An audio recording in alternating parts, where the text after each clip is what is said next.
Beleza, boa tarde. Nosso segundo momento do programa Tardear já está aqui do meu lado a ilustríssima advogada, a vara da família, Luana Show. Tudo bem, doutora? Tudo bom, Braga? Sibeli, presente um pouquinho da doutora antes de iniciar a nossa pauta de hoje, que é o segundo momento do programa Tardear.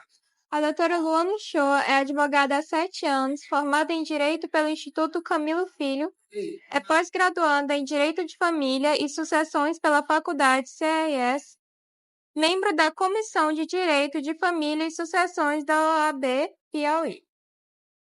Tudo bem? O que é que levou, tipo assim, de tantas áreas do direito de escolher mais essa área, aprofundar no direito da família, que é uma área bem complexa e muito questionada, né? Direito da Sim. família é muito perrengue enquanto direito também. Sim, é uma área bem polêmica, assim, por diversas vezes. Eu queria agradecer o convite, Braga, por estar aqui no programa. E a minha escolha no direito das famílias, sabe, entrar nessa área do direito das famílias, foi num período da minha vida em que eu estava advogando numa parte tributária. Eu já tinha atuado tanto em consumidor como em tributário. E eu sentia que eu precisava me desenvolver numa área que eu tivesse mais contato com pessoas, que eu pudesse sentir a diferença da minha atuação na vida das pessoas. Então, o direito de família chegou para mim, na verdade, como um divisor de águas, até na minha vida pessoal mesmo, que eu posso dizer que fez muita diferença para mim, porque eu passei a me identificar mais com o que eu trabalhava. Eu venho de uma família de advogados, meu pai é advogado, irmão, tios, primos. Então, a advocacia é uma área que eu já tenho uma familiaridade há muito tempo, por já conviver com a minha família já é uma família de advogados, então eu já tinha essa ideia na faculdade que eu queria ser advogada, eu já sabia que eu não queria área de concurso, não é a parte do direito que eu tenho vocação. Então, no direito de família, que não faz tanto tempo assim que eu passei a advogar, como eu te falei, eu já advoguei a parte de consumidor, tributário e empresarial também, não sei se eu mencionei aqui, mas foi no direito de família que eu me encontrei realmente como profissional e como pessoa. Então, está se realizando aí, está nessa área, né? Estou totalmente realizada. Isso não significa que seja uma profissão fácil. Como toda e qualquer profissão tem seus desafios. Mas é uma profissão que sim me realiza. Casos desafiadores. Quais foram os casos mais desafiadores que você já encontrou? Tipo assim, de um Sim. contexto bem amplo, mas casos tipo assim, pós-extremo, você tentou, chegou lá e apaziguou e deu certo. Tá. Caso de família, a gente tem que entender que a gente trata com lutos, a gente trata geralmente com problemas, a gente trata com divórcio, a gente trata a parte de sucessões com inventário, é o que a gente faz depois da morte de uma pessoa. Então, geralmente, a gente está tratando o meu cliente, o cliente que me procura, ele me procura com uma dor, ele me procura com um aspecto da vida pessoal dele que está ali fragilizado, que é a família dele. Então, geralmente, a gente não trata com situações um pouco mais impessoais, como eu te falei, que é a minha atuação anterior, empresarial e tributário, que a gente resolve ali basicamente com números e leis. Não é desmerecendo a outra área, tributária e empresarial, cada um tem sua importância. Mas na área de família, você precisa ter muito um aspecto mais quase que psicológico. Eu não atendo o meu cliente com uma advogada só. Eu tenho que ter todo o acolhimento, eu tenho que entender o que ele está se passando. Eu não posso dar uma solução jurídica ali de supetão, sem entender um pouco o contexto dele. Então, indo já para a pergunta que você me fez, os casos mais sensíveis, os casos mais, posso dizer assim, polêmicos. Quando envolve alienação parental, é algo que pessoalmente posso dizer, me pega um pouquinho mais do calo. Porque são situações em que crianças, só lhe explicando um pouquinho o que é alienação parental, até para o público entender também, é quando um genitor, ou seja, o pai ou a mãe, pratica alguns atos para tentar afastar o filho ou os filhos do outro genitor, seja o pai ou a mãe. Então, eu já recebi muitas situações de pais e mães que falam mal do outro pai. Vamos colocar aqui o exemplo de um pai que fala mal da mãe. O pai fala mal da mãe. Ele se tira um pouco desse contexto de que ela é a mãe do meu filho e coloca como se ela fosse só a minha ex-mulher, que eu tive problemas, que eu tive situações X e Y. E é uma coisa que afeta muito o contexto da criança como um todo. O desenvolvimento da criança na escola é prejudicado, desenvolvimento psicológico. Muitas dessas crianças que eu atendo a mãe ou o pai que está passando por isso, precisam fazer acompanhamento psicológico. Em alguns casos mais extremos, é preciso judicializar, porque a alienação parental, quanto antes ela for averiguada, quanto mais cedo ela for constatada, melhor para a criança se sair daquele contexto. Porque são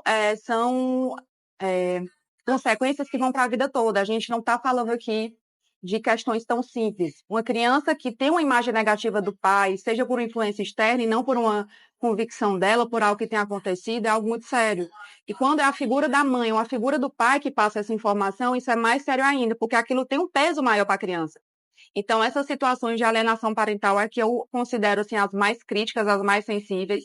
E você perguntou também como é que geralmente a gente se resolve essas situações. Mediação é a minha primeira tentativa, porque assim, o advogado, ele pode ter tanto uma postura um pouco mais litigiosa, beligerante, ou ele pode ter uma conduta um pouco mais conciliadora, de tentar lhe resolver sem ter que necessariamente estar na justiça. E eu, particularmente, eu procuro adotar, início, via de regra, essa postura mais conciliadora.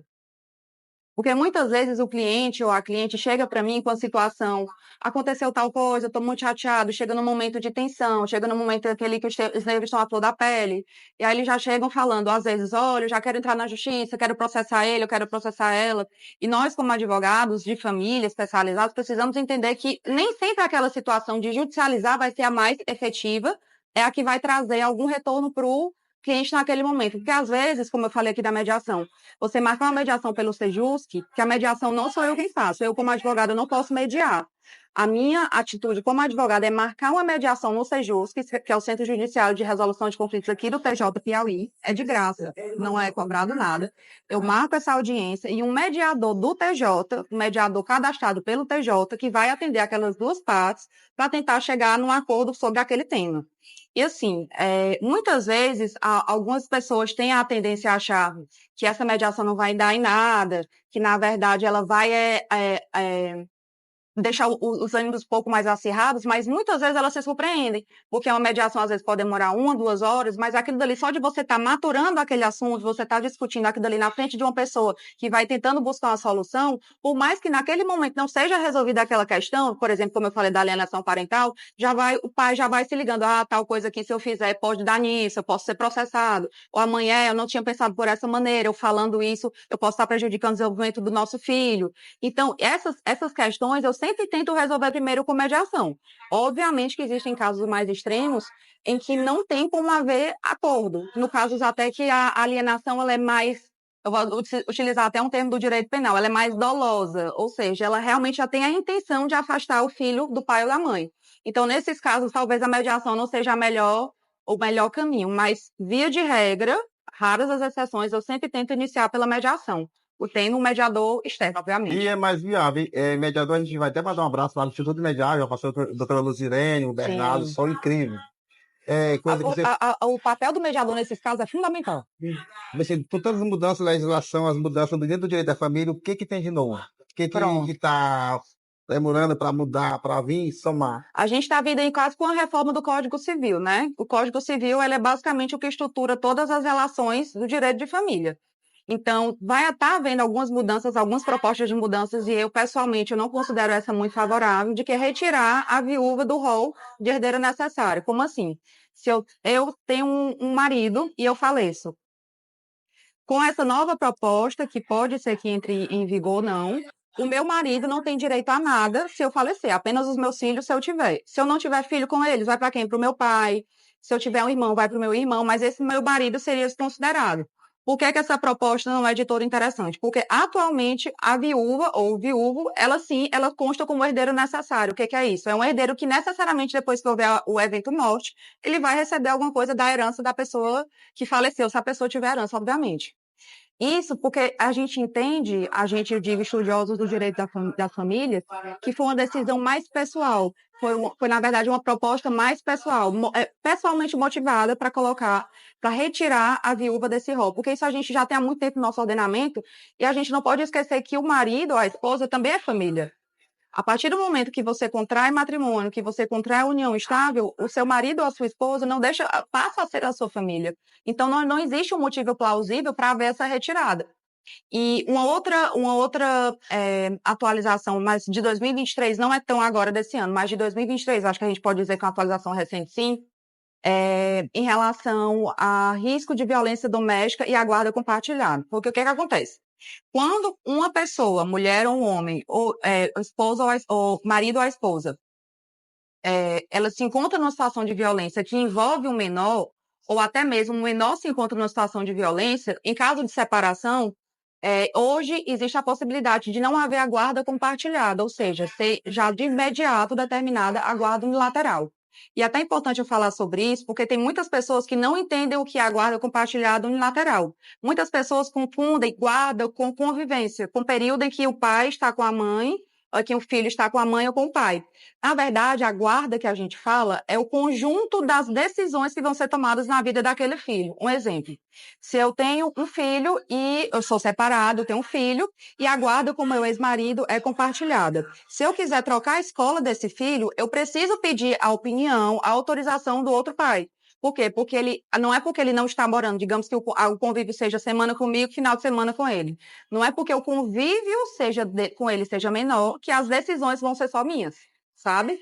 Então, muitas pessoas confundem essa questão da guarda, porque, assim, pelo menos o que a gente tem de entendimento é que o melhor tipo de guarda, ou pelo menos é a que a guarda padrão, é a compartilhada, em que ambos os pais exercem o poder e, pelo menos, a autoridade sobre o filho. Só que nessas questões de violência, em que o menor se sujeita a um contexto de violência, não necessariamente contra ele, mas vive num contexto familiar de agressão, seja de agressão física, verbal, que a gente precisa entender também que a agressão não é só física, existem outros tipos de agressão, outros tipos de violência em que a mulher ou o homem podem se submeter no ambiente doméstico.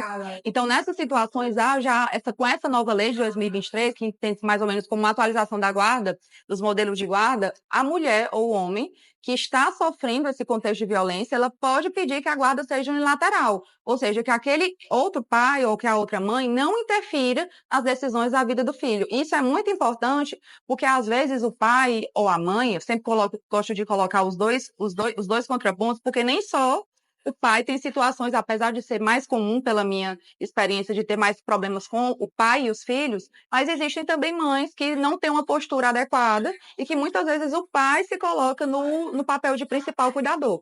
Então, nesses casos em que há uma postura violenta, em que há esse risco para a criança, se entende que a guarda unilateral é melhor, porque talvez aquela pessoa que está sofrendo a violência, ela tem mais condições de cuidar, de decidir sobre a vida da criança do outro, em relação ao outro genitor que tem um emocional descontrolado, ou que, enfim, tem outras situações que botam aquela família numa situação de violência. Então, acho que eu posso dizer que as últimas atualizações mais relevantes são essas. Essa da viúva ainda não foi decidida. A gente realmente só vai saber nos próximos capítulos, mas essa da guarda unilateral e da violência já está em vigor. E tem a possibilidade de algum reajuste para a pensão alimentícia, assim, que poderá estender para porcentagem para a criança e para a jovem que fica mãe, que fica, tipo, está desempregada, tá? Dedica todo o tempo, é necessário já ter uma pensão adicional, né? É porque o que acontece? Existe hoje o que a gente chama de julgamento com perspectiva de gênero. O que é isso? A gente entende que, na maioria dos casos, a mulher tem os maiores cuidados, a mãe tem os maiores cuidados sobre a criança. Então, a gente entende que, naturalmente, por conta dessa condição, a mulher ela fica um pouco mais defasada, ela fica mais sobrecarregada. Então, o que a gente entende nos casos de pensão, na verdade, é que a pensão para aquele filho que é cuidado quase que exclusivamente pela mãe, ela não tem que ser meio a meio. Por exemplo, se um pai fica 15 dias com o filho e a mãe fica 15 dias, a gente não tem por que falar de uma pensão muito maior, proporcionalmente falando, para a mãe, se houver um ganho equitativo. Porque quando a gente fala de pensão, a gente tem que pensar não só no valor que a criança despende, mas no que a mãe e no que o pai ganham. Se a mãe e o pai ganharem equitativamente, for algo parecido, muito provavelmente essa proporcionalidade vai ficar parecida em relação aos valores nessa situação dos 15 dias. Mas tem pai que, infelizmente, às vezes é a criança só no final de semana, vê de 15 em 15 dias, e aí a maioria dos gastos da criança ficam para a mãe. Então, mesmo que eles ganhem um valor equiparado, a gente entende que o maior valor de pensão a ser pago é nesses casos que o pai é um pouco mais ausente, posso dizer assim. Então, em relação à pensão para a mulher, já é outra história. A pensão para a mulher, ela não se confunde com a pensão para o filho. O filho, independentemente, ele vai receber pensão do pai que se separa, do pai ou da mãe. Porque se o pai fica mais tempo com o filho, que existem situações em que o pai fica mais tempo com o filho do que a mãe vai ter que pagar a pensão para o pai. Não tem a questão do gênero, é com quem o filho passa mais tempo, ou de acordo com o tempo que ele ficar, se for metade, aquela equiparação, uma distribuição proporcional. Mas existem casos, sim, que o filho fica com o pai. Agora, com essa questão da pensão para a mulher, para a ex-esposa, no caso. Muitas vezes, as mulheres, elas abrem mão de uma vida de trabalho, de uma vida laboral para a família. Elas entram ali no contexto de do casamento, de cuidar dos filhos, necessariamente elas acabam deixando de lado a vida profissional. Elas acabam perdendo oportunidades por cuidar mais do filho, principalmente quando o pai é muito ativo, quando o pai trabalha muito, quando o pai tem menos tempo para a criança, ou quando não tem tempo para babá, enfim, são várias as situações. Então, nessas situações, quando há um fim do casamento, a mulher fica com o quê? A mulher fica com os bens, a depender do regime dos bens, mas ela fica, vamos dizer assim, sem emprego. Como é que ela vai se sustentar? O filho necessariamente vai ganhar um valor de pensão, mas aquele valor de pensão não é para a mãe. Eu estou colocando aqui o exemplo da mulher, não é para a mãe, é para o filho, é para a escola, é para as necessidades dele. Então, ela, de certa forma, ficaria desamparada caso se comprovasse que ela deixou de ter uma vida profissionalmente ativa por conta do marido. Nesses casos, é que nós, advogados, pedimos, quando damos entrada no divórcio, se não houver acordo, a gente pede que seja pago um valor temporário de pensão do marido para a ex-mulher, do ex-marido para a ex-mulher, para que por um tempo, enquanto ela se reorganizar financeiramente, encontrar outro emprego, ter uma condição de se sustentar, ela receba, de certa forma, essa ajuda. Mas essa pensão, ela não é para ser por muito tempo, assim, a gente coloca uma média de 6 meses, mas ela não é para ser para a vida toda, porque a mulher, a depender da idade, se for uma mulher de 30 e poucos anos, que tem algum curso superior, ou que tem algum nível de escolaridade já, ela tem condição de procurar um emprego. Então, essa pensão não é para sustentar a mulher, é para ajudar enquanto ela se reinsere no mercado de trabalho. E tipo assim, custos adicionais. De onde é que inicia a porcentagem, o início e o fim? É a porcentagem de 20, 30%, qual o teto máximo, mínimo e Tá. máximo da criança? Não Hoje. existe mínimo nem máximo. Se fala muito em 30%, se fala muito do salário, são 3 salários mínimos, não existe. Cada criança tem uma necessidade. A gente não pode comparar o caso de uma criança, um exemplo, que estuda numa escola classe A, que tem um padrão de vida muito alto. Vou botar até aqui um exemplo que foi muito assim recente na mídia, filho do Neymar, a nova filha do Neymar. Ele tem 2 filhos. Ele tem um de, sei lá, 7, 8 anos, já é um pouquinho mais velho, e tem uma bebezinha que nasceu agora. As necessidades dessa criança, principalmente baseado na condição de vida do pai, são extremamente elevadas e muito além de uma criança, por exemplo, que reside aqui em Teresina, que tem pais que trabalham, enfim, em alguma loja, alguma coisa assim, um padrão que não é exagerado. Então, aquela criança, por exemplo, do Neymar, por mais que ela precise, vamos botar aqui uma média de gastos, 10 mil reais, o valor que o pai ganha é muito grande. Então, por mais que ela não tenha não precise desse valor todo, o que se analisa é a capacidade de pagamento do pai e também o padrão de vida que ele poderia dar para ela caso com ela estivesse. Então, são várias variáveis que são analisadas nesse contexto. Não só o que a criança precisa, não só quanto a mãe ganha, é tudo que é analisado. Então, não existe um parâmetro que, por exemplo, se a gente fosse colocar no papel, provavelmente essa filha do Neymar, vou botar aqui 10 mil reais, eu acho que seria um valor excelente para uma criança. E assim, óbvio, dando a minha opinião pessoal, aqui não tem nada a ver com processo nem nada do tipo. Para uma criança se sustentar com fralda, com leite, algo nesse sentido. Mas a pensão dele, se eu não me engano, estava para os 200 mil, a pensão dela, da criança. 200 mil é um valor exorbitante. Mas por que foi acordado esse valor? Porque é como se fosse para a criança levar o estilo de vida que o pai levaria se tivesse com ela. Qual é o estilo de vida do Neymar? Viaja muito, está em vários países viaja em vários países, tem várias casas, enfim, então é mais esse sentido. Agora aqui para a realidade de nós aqui, meros mortais. A gente entende que pensão não é só para a criança comer, não é só o supermercado. É babá, é escola, é transporte, é gasolina, é energia, é água. Tudo isso deve abarcar o valor da pensão. Porque tem muitos pais que acreditam, eu dou 500 reais, mas isso daqui é suficiente para a criança, para o supermercado da criança. Pode até ser, mas a criança tem outras necessidades, principalmente se esse pai é um pai, ou o que a gente chama do pai de final de semana, né? Que é o pai que só pega a criança ali no final de semana, vai dar um lanche, volta e devolve para a mãe. A realidade não é bem assim. Então, o valor de pensão analisa todas essas variáveis de escola, babá, e faz uma proporção.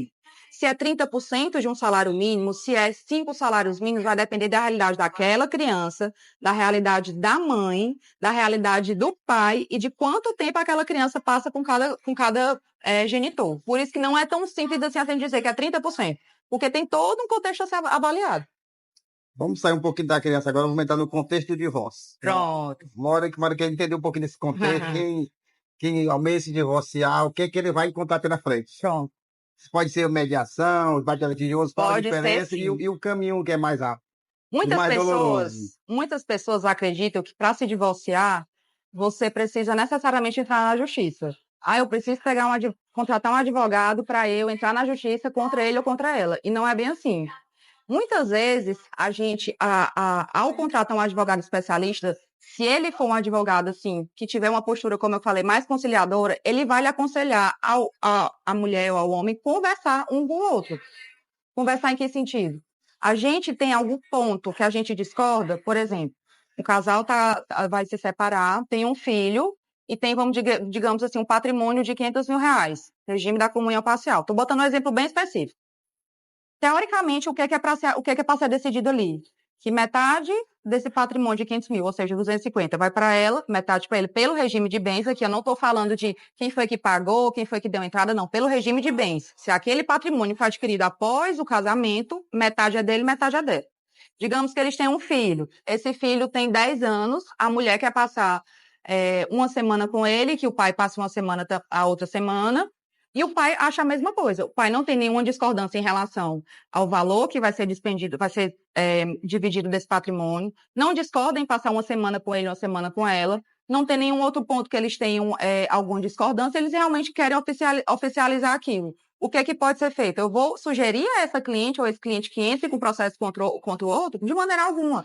O próprio Sejusc, que é onde a gente faz as mediações, que é onde tem um núcleo de mediações, ele tem um setor, eu posso dizer, eu não vou falar que é uma vara de família, mas é como se fosse um setor específico que recebe esses processos para homologação de acordo. O que é isso?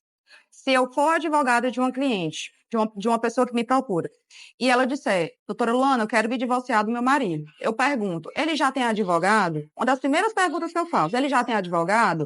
Ela vai dizer sim ou não. Se ele tiver, eu converso com o advogado dele. Se não, eu pergunto, você tem algum ponto de discordância em relação ao divórcio com ele? Porque o advogado, ele não vai estar ali, a gente não deve ser utilizado para resolver pelo cliente. Quem melhor sabe a sua situação é que ele procura, é o seu próprio cliente. Então, eu não posso dizer, cliente X, fale com seu marido e diga que você tem direito a isso, aquilo, outro, e que isso deve ser de tal maneira, que a guarda deve ser unilateral. Eu não posso fazer isso.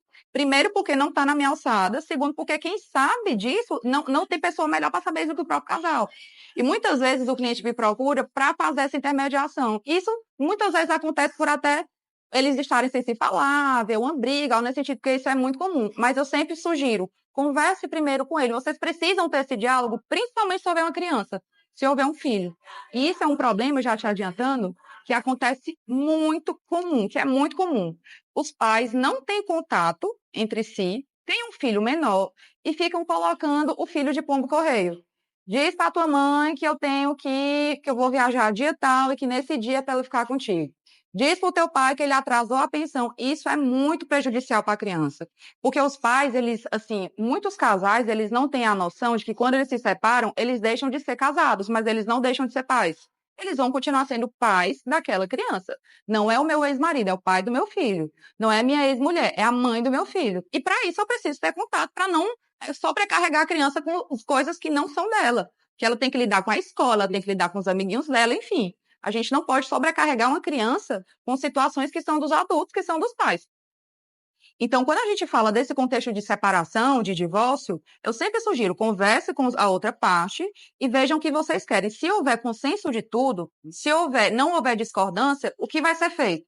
Um termo de acordo em que eu como advogada, vou colocar tudo, descrever todas as condições do divórcio, o bem X vai ficar para ela, o bem Y vai ficar para ele, a guarda dos filhos vai ser compartilhada, o regime de convivência vai ser X dias para a mãe, X dias para o pai, horário tal, horário Y, e depois disso, ele assina, isso documento mesmo, no papel, ele assina, ela assina, eu assino, eu faço o protocolo daquele termo no Sejusc, que é como eu falei, é como se fosse uma parte da justiça, que é um procedimento pré-processual, não é processo aquilo ali, porque não tem discussão do que vai ser isso, do que vai ser aquilo outro. Na verdade, o documento já está ali pronto. A minha função é redigir a termo tudo que eles decidiram. Depois disso, o juiz, se houver menor, que é o caso que eu falei aqui, ele pede a intervenção do Ministério Público, que é para ele dizer o quê? Ele analisar aquele termo de acordo, ver se não tem nenhuma irregularidade, ele dá o retorno, que o parecer é favorável, geralmente, e depois disso o juiz, ok, homologo esse termo de acordo, e isso é a verdade entre vocês. e o divórcio está feito. Muitas vezes, só te interrompendo rapidinho, muitas vezes, quando não há criança, eu já dei entrada num divórcio na terça-feira, mas esse não havia menor.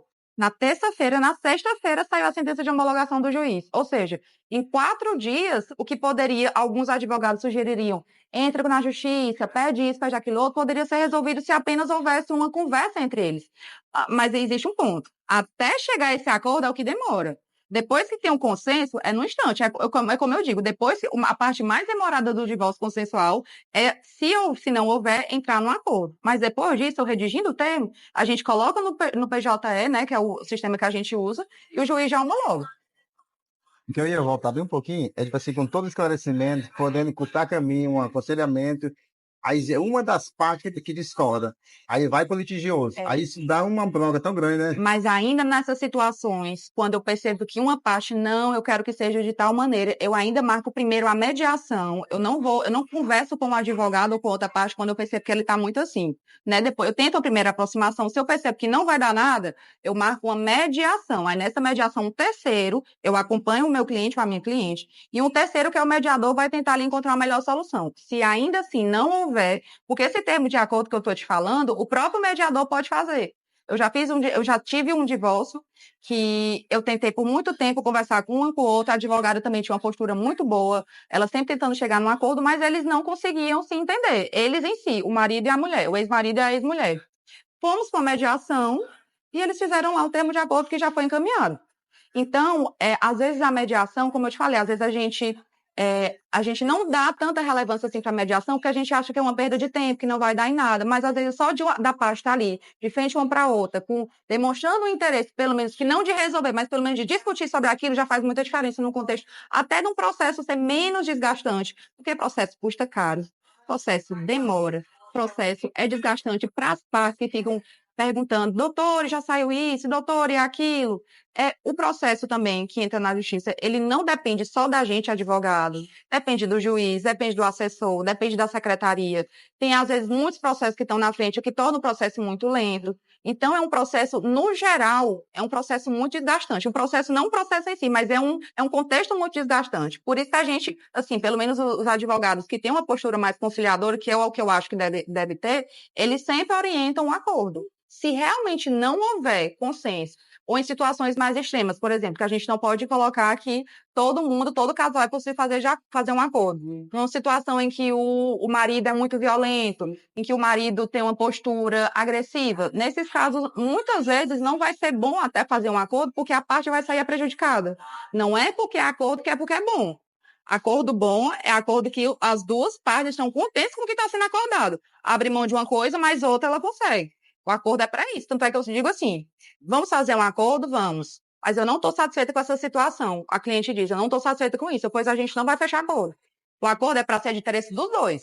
E quando diz assim, vamos falar um pouquinho do emocional, né? Que envolve separação, disparidade de parte, e o emocional, tipo assim, quando alguém está de acordo ou discorda totalmente, de na tenda, sonho de um dia voltar, retornar essa relação, é mais complicado para vocês verem isso aí, né? É aquela história. É raro, mas acontece com frequência. É muito comum de casais me procurarem uma pessoa ou outra, falarem tudo, aconteceu tal coisa, quero me divorciar, quero que meu filho fique tais dias, quero que a pensão seja X. Aí passa uma semana, não fala nada. Na segunda, não, ainda estou conversando com ele. Depois, não, a gente reatou. Isso é muito comum. Por quê? Isso não é ruim, isso não é ruim. Se for um relacionamento assim, que não envolva casos de violência ou algo que seja mais sério, a gente às vezes até fala, advogada do divórcio. Eu não sou advogada do divórcio, eu sou advogada da família. E a família é a minha prioridade. Então, se for para aquele casal se reconciliar, Braga, quantas vezes eu já atendi cliente que eu disse assim, converse mais um pouco com ele, não se decida nada agora, não, porque eu percebo que aquilo dali é uma raiva de momento. Muitas vezes a cliente chega para desabafar, para falar alguma coisa que aconteceu, até pedir às vezes ela só quer uma orientação jurídica sobre algum determinado aspecto. Então, vai muito da postura do advogado também de entender que aquilo ali não é um caso iminente de separação. Às vezes é só de dar um tempo, das partes conversarem, e às vezes chegam até realmente a isso, de se reatarem e nunca mais me procurarem. E eu não acho isso ruim. Se for um casal para dar certo, ótimo, que dê mesmo. E mais quando tem filho pelo meio, que tem nada a ver com a situação, né? Que a criança quer viver, que a criança quer ser feliz. tá fora das brigas, dos conflitos e a Pois vida tem que é, seguir, né? Aí pois é é. complicado. Pois é uma situação que, infelizmente, a gente não tem como controlar. Todo casal briga, todo casal tem problema. Agora, quando isso já repercute muito na criança, na vida da criança, obviamente o casal não é feliz. Obviamente o casal não está ali num contexto saudável. Então, nessas situações também eu não vejo motivo para continuar. Mas eu falo dessas situações aí que eu aconselho quando eu percebo que tem um casal que tem a possibilidade de dar certo, é um casal que, na verdade, foi uma discussão, foi uma briga, e aí a pessoa, no calor da emoção, eu não quero mais, eu me estressei, me chateei. Porque existem situações e situações. Existem situações que são mais graves, e existem situações que são mais que a gente consegue lidar. Então, eu também, como eu te falei, eu não sou só advogada, eu tenho também eu puxo um pouquinho também para a psicóloga, porque a gente precisa ouvir, entender dessa aquela situação. Não pode ser resolvida com diálogo, porque eu percebo, Braga, que tem muitos casais hoje em dia que não tem o básico. Sabe o que é? Comunicação. Falar, se fazer entender e entender o outro. Porque não adianta você falar da modo português mais claro. Às vezes é porque a maneira como você está colocando, o outro, pela vivência dele, não consegue entender.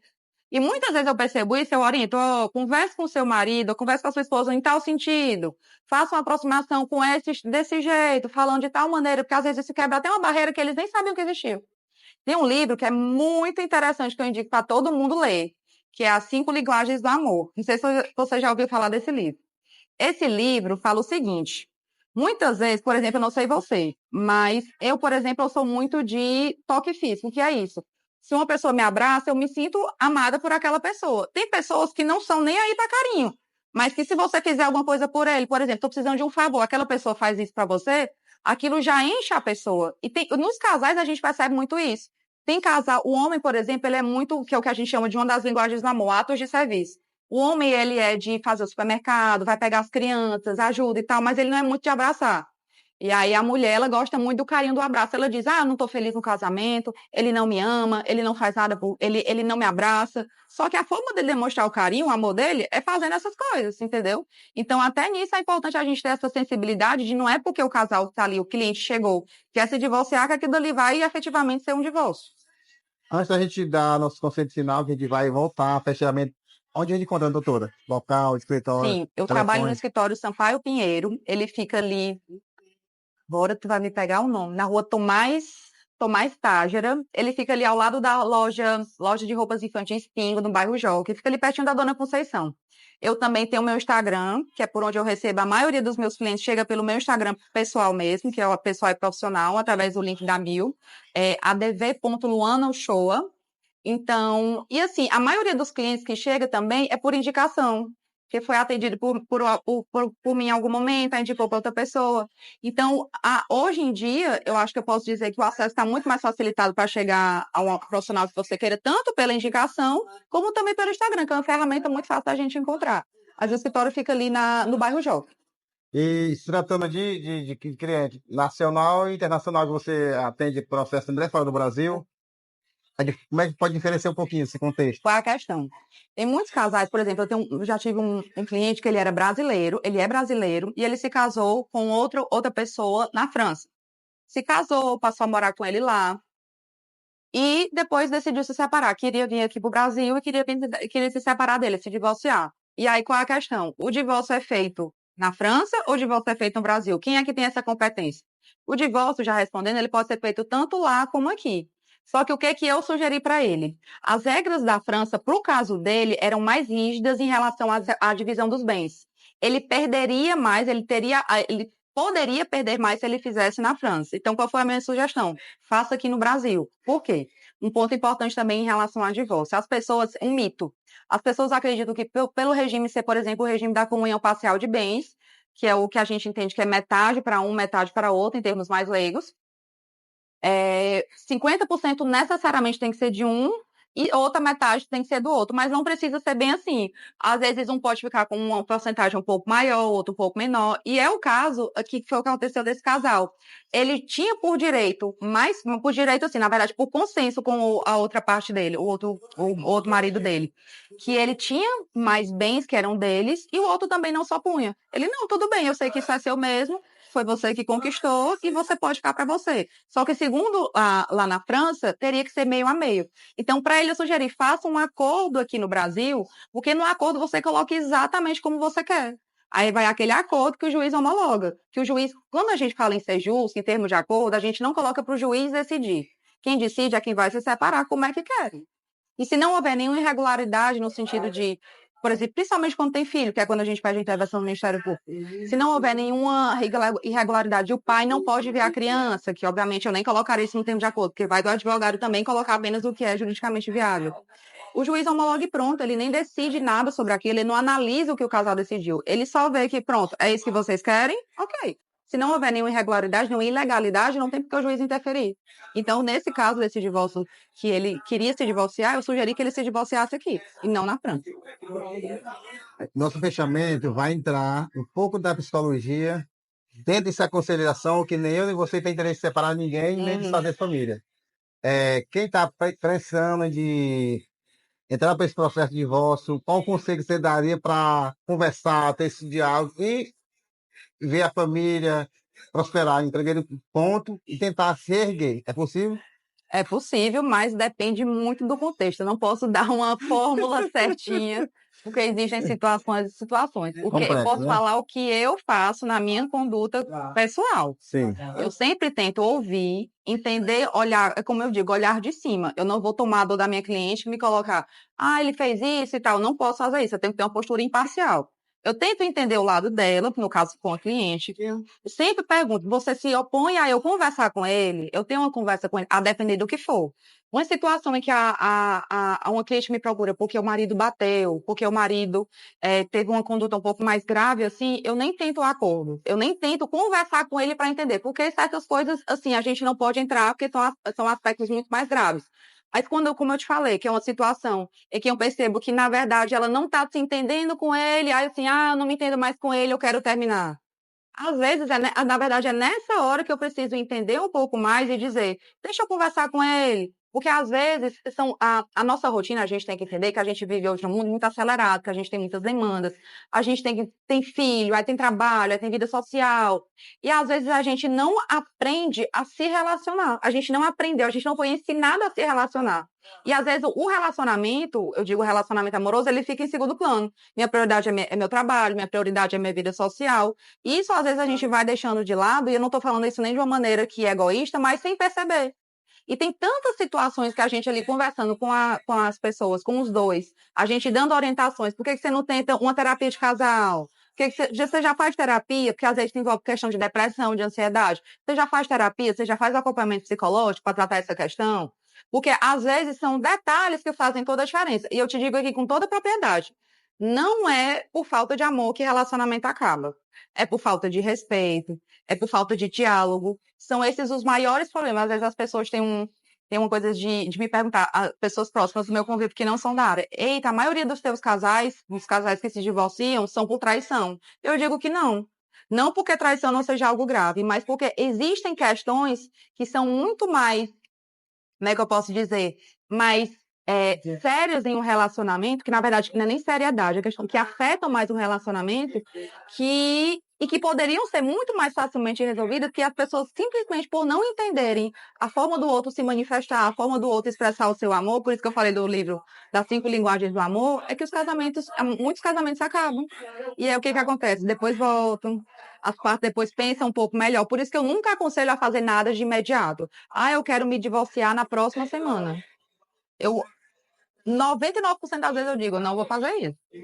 Espere mais um pouco, converse um pouco mais, porque muitas vezes tem essa nova conversa de cabeça tranquila, em que os dois não estão mais ali com aquela poeira no ar, pensaram um pouco melhor, conversaram com o amigo que aconselhou. A minha função, não, como advogada de família, não é dar o roteiro deles do que fazer.